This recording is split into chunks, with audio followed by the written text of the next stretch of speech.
me thënë drejtën, e kam ngritur shpesh zërin sa i përket kësaj reforme, që është aktualisht e miratuar. Qysh në vitin 2014, kjo nuk ishte një reformë e cila u hartua dhe u miratua për t'u ardhur në ndihmë komuniteteve, ashtu siç thanë edhe parafolësit. Për mendimin tim ka qenë një reformë e cila kishte në bazë të saj hartën elektorale dhe nuk ishte në bazë të saj ato për të cilat u miratua, u hartua dhe u propagandua, sepse nëse të treja pikat kryesore mbi të cilat ajo reformë u miratua do të ishin zbatuar, atëherë ne nuk kishim pse të ndiheshim këtu dhe të kishim gjithë këto problematika dhe gjithë këto ankesa.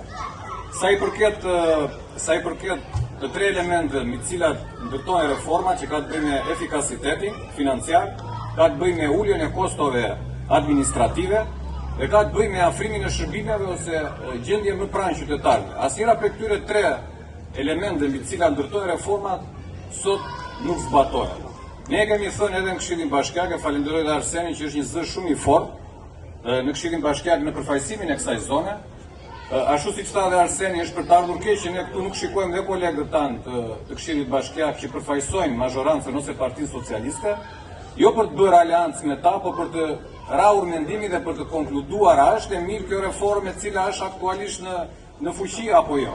Unë mendoj se jo, sepse kudo që ne kemi shkelur edhe duke bërë takime me miq në të gjitha njësitë administrative, po edhe fshatrat në Dukat, në Tragjas, në Radhim, në Orikum, po edhe njësitë e tjera administrative, në Novosel, Shushit. Asnjëri, po kur them asnjëri, të majtë dhe të djathtë nuk thotë që kjo reformë administrative u ka shërbyer atyre. Për të ardhur dhe për ta përforcuar më shumë atë që u tha edhe nga parafolësit, duke larguar shërbimet, automatikisht njerëzit largohen nga qendrat e banuara. Dhe për këtë ne kemi një shpopullim që të gjithë parafolësit e përmendën, që është një plagë e madhe për shoqërinë shqiptare, por sidomos për të zonë e cila është një zonë e pasur me histori, një zonë e pasur me ekonomi. Sot Bashkisë Vlorë, miqtë e mi, ju, banorët e kësaj krajine, i jepni më shumë se sa 10 milion euro. Dhe Bashkia Vlorë nuk ka bërë asnjë investim në këtë zonë. Ky është një element. Elementi tjetër është taksat. U acaktojmë ne atje në Këshillin Bashkiak, ku ndërkohë ju mund kishit Këshillin Bashkiak këtu e këtu, kryetarin e bashkisë, drejtoritë këtu, dhe mund t'i caktoni ju taksat për tabelat, për njësitë që shërbejnë për SPL-t, për plazhet e të tjera si këto. Por jo, u acaktojmë ne atje. Në të njëjtën kohë keni një njësim të taksave, ashtu siç paguajnë ata në qendër të Vlorës, te rreth rrotullimit në Skel apo në Lungomare, paguajnë edhe ata në Dukat fshat, në Tragjas dhe Radhim, të cilët paguajnë edhe për gjelbërimin, edhe për ndriçimin, edhe për kanalizimin, e të tjera si këto, dhe nuk marrin asnjë nga këto shërbime, nuk e kanë marrë në këto 11 vite, jam i bindur që sa të jetë në fuqi kjo reformë, nuk kanë për ta marrë.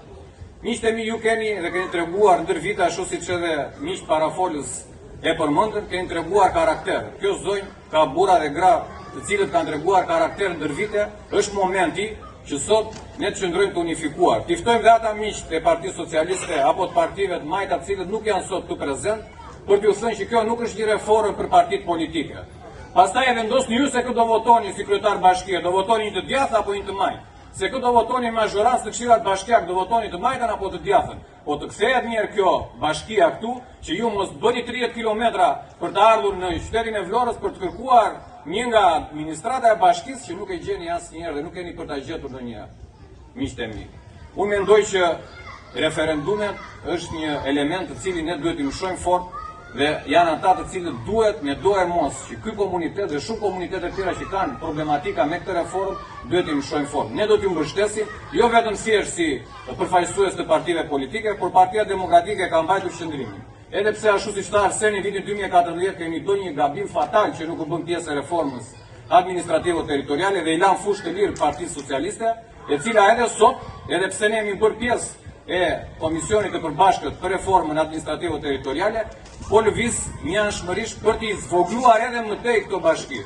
Por jam i bindur që në atë 60 ditësh që Rama lasi afat konsultimi, në fund do bëj si i mirë për të lënë prap 61 dhe prap Bashkia Orikum nuk do të kthehet. Prandaj ne duhet të insistojmë, unë e përgëzoj gjithë organizatorët dhe i inkurajoj. Sa herë keni të njëjta protesta për qëllime të cilat i shërbejnë komunitetit, dhe do ta keni në krah dhe në gatishmëri. Ju faleminderit edhe një herë.